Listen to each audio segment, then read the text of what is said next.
जय हिंद, वंदे मातरम। दोस्तों बहुत बहुत स्वागत है आप सभी का न्यूज़ इंडिया में।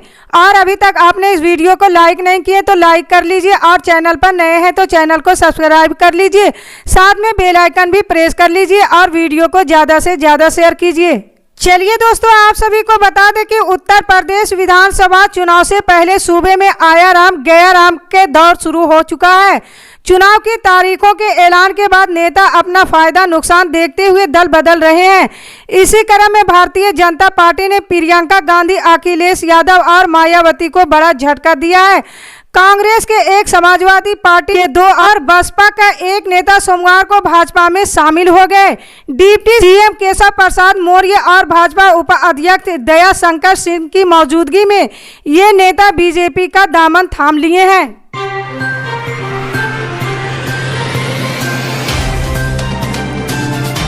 उत्तराखंड की बीजेपी सरकार में मंत्री पद से बर्खास्त और बीजेपी से निकाले गए हरक सिंह रावत ने 2 टूक कहा कि अगले महीने होने वाले विधानसभा चुनाव में राज्य में कांग्रेस की पूर्ण बहुमत की सरकार बनने जा रही है। उन्होंने कहा कि वो बिना किसी शर्त के कांग्रेस के लिए काम करते रहेंगे।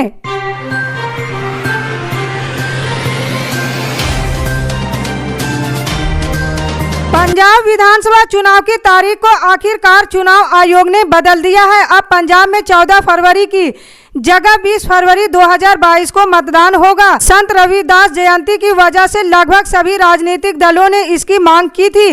गुजारिश की गई थी कि मतदान की तारीख को 1 हफ्ते आगे कर दिया जाए।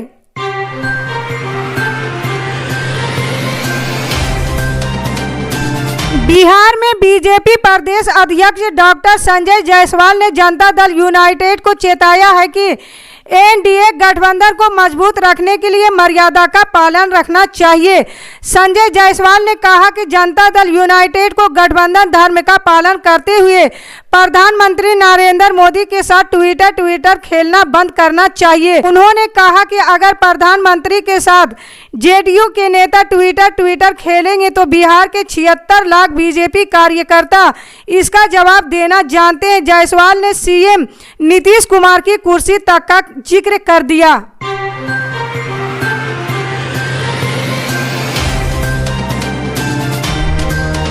उत्तर प्रदेश विधानसभा चुनाव के पहले चरण के नामांकन की प्रक्रिया चल रही है। बीजेपी ने 107 उम्मीदवारों की अपनी पहली लिस्ट सार्वजनिक रूप से जारी कर दी है और सहयोगी दलों के साथ सीट बंटवारे का भी सोमवार को ऐलान कर दी गई। बसपा ने भी पहले चरण की सीटों के लिए कैंडिडेट के नामों का ऐलान कर दिया, तो कांग्रेस 125 उम्मीदवारों की अपनी पहली सूची जारी कर चुकी है। वहीं सपा ने सार्वजनिक रूप से कोई सूची अभी तक जारी नहीं की, बल्कि प्रत्याशियों को सिंबल के लिए जरूर फॉर्म ए और बी दे रही है।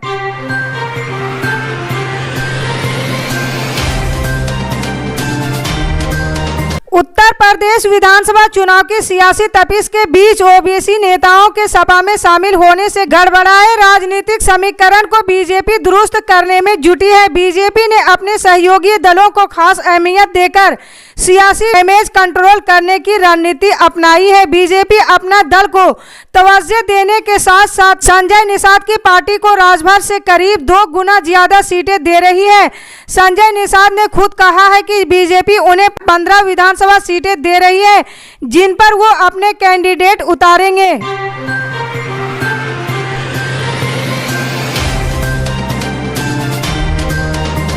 किसान आंदोलन और सपा और एलडी गठबंधन के बावजूद बीजेपी का केंद्र नेतृत्व पश्चिमी यूपी में पहले से ज्यादा सीटें जीतने को लेकर आश्वस्त है।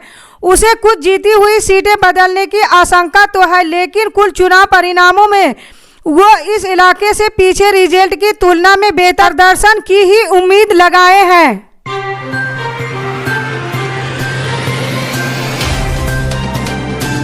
उत्तराखंड में भी चुनाव से ठीक पहले हलचल मच गई है। बीजेपी सरकार में मंत्री हरक सिंह रावत ने पार्टी का साथ छोड़ दिया है। भारतीय जनता पार्टी ने उन्हें बर्खास्त कर दिया है।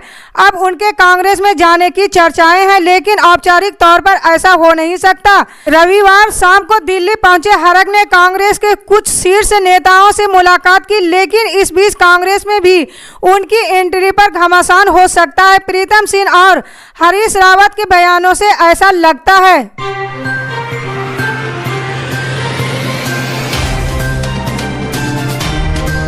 पश्चिमी यूपी की राजनीति के दो प्रमुख चेहरों को बड़ा झटका लगा है। इमरान मसूद और चंद्रशेखर आजाद को ये झटका चुनावों के ऐन वक्त पर समाजवादी पार्टी प्रमुख अखिलेश यादव ने दिया है, और जब उनके क्षेत्र में चुनावों में महज 20 दिन बचे हैं तो उन्हें आगे का रास्ता नहीं सूझ रहा है। असल में इमरान मसूद जहां पूरे गाजे बाजत के साथ 11 जनवरी को सपा में शामिल हुए थे, वहीं चंद्रशेखर आजाद ने भी 14 जनवरी को सपा के साथ गठबंधन के जल्द ऐलान के संकेत दे दिए थे। लेकिन टिकट बंटवारे में जहां इमरान मसूद के पैरों तले की जमीन खिसक गई, वहीं चंद्रशेखर से गठबंधन की बात बिगड़ गई। अब दोनों नेताओं के सामने 2020 के चुनावों में अपनी मौजूदगी दर्ज कराने की ही संकट में खड़ा हो गया है।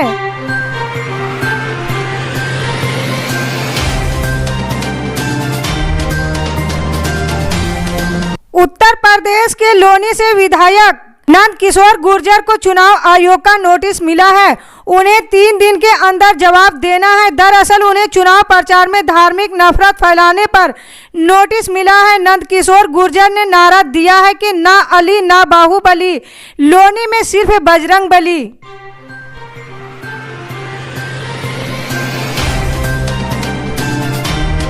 पंजाब में एक ही चरण यानी कि 14 फरवरी को सभी 117 सीटों पर लोग मत डालेंगे और अपने सरदार के नाम पर अंतिम फैसला करेंगे, जिसकी औपचारिक जानकारी 10 मार्च को मिल जाएगी। उससे पहले कौन सी पार्टी किसके चेहरे पर चुनाव लड़ने जा रही है, लोग उसे भी जानना चाहते हैं। कांग्रेस की तरफ से सीएम चरणजीत सिंह चन्नी का ऐलान है, तो आम आदमी पार्टी सीएम चेहरे पर से सस्पेंस का पर्दा कल उठाएगी। उससे पहले लोग से मशविरा मांगा जा रहा है, जिसका समय 11 जनवरी की शाम 5 बजे है।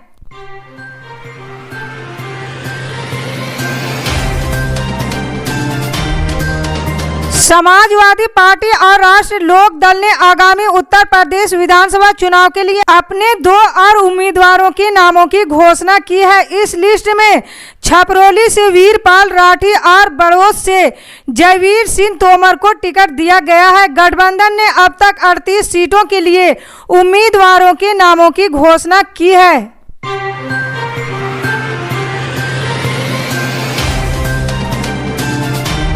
बीजेपी और जेडीयू के बीच सोशल मीडिया पर वार पलटवार जारी है। कल तक थूक और पहलवान जैसे शब्दों का इस्तेमाल हो रहा था, लेकिन अब एक दूसरे को औकात दिखाने की बात होने लगी है। जेडीयू संसदीय बोर्ड के अध्यक्ष उपेंद्र कुशवाहा को बीजेपी के प्रदेश अध्यक्ष संजय जायसवाल ने धमकी दी कि बीजेपी के 76 लाख कार्यकर्ता जवाब देना जानते हैं। उन्होंने फेसबुक पर लिखा कि अब एक तरफा नहीं चलेगा, हर बात पर पीएम को टैग न करें, पीएम हमारा अभिमान है।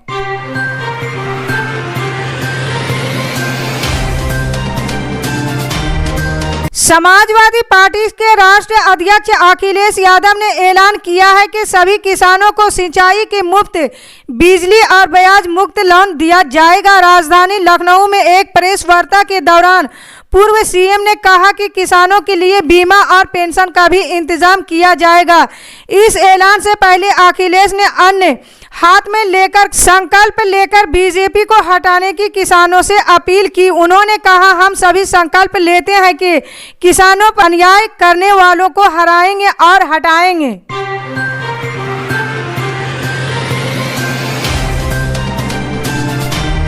भारतीय किसान यूनियन के नेता राकेश टिकैत ने कहा कि हम किसी का समर्थन नहीं कर रहे हैं।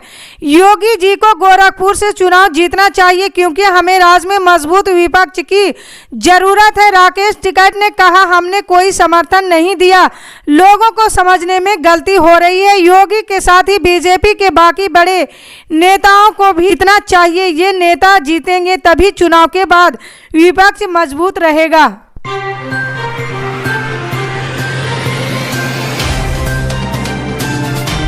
स्वामी प्रसाद मौर्य समेत कुछ विधायकों के भारतीय जनता पार्टी छोड़ने और समाजवादी पार्टी ज्वाइन करने के बाद भाजपा को पिछड़ी जातियों खासकर गैर यादव ओबीसी वोट बैंक के खिसकने का डर है। अब तक योगी आदित्यनाथ के चेहरे और विकास कार्यों को आगे लाकर चुनाव लड़ने की बात हो रही थी, लेकिन पिछले सप्ताह के बाद घटनाक्रम जिस तेजी से बदला है उसके बाद कहा जा रहा है कि पार्टी ने अपनी रणनीति में बदलाव किया है और पार्टी का प्लान भी तैयार है।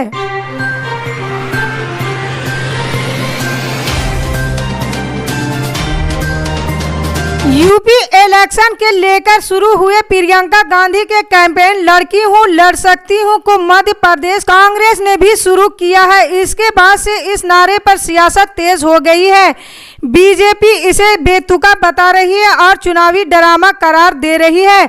इस पर अब बीजेपी प्रदेश अध्यक्ष वीडी शर्मा ने भी तंज कसा।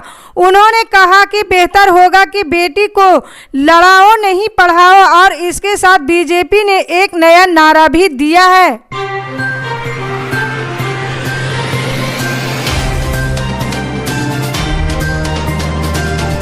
भारत के चुनाव आयोग ने 5 राज्यों में आगामी विधानसभा चुनाव एक नोटिस जारी किया है, जिसमें कहा गया है कि पत्रकारों सहित 11 क्षेत्रों में अपनी सेवा देने वाले कर्मचारी जो चुनाव के वक्त व्यस्त रहेंगे उन्हें अलग से मताधिकार का प्रयोग करने की अनुमति दी जाएगी। इन कर्मचारियों को पोस्टल बैलेट सुविधा का उपयोग करने की सुविधा दी जाएगी। इसी तरह की पल पल की खबर जानने के लिए जुड़े रहें हमारे न्यूज़ इंडिया के साथ। जय हिंद।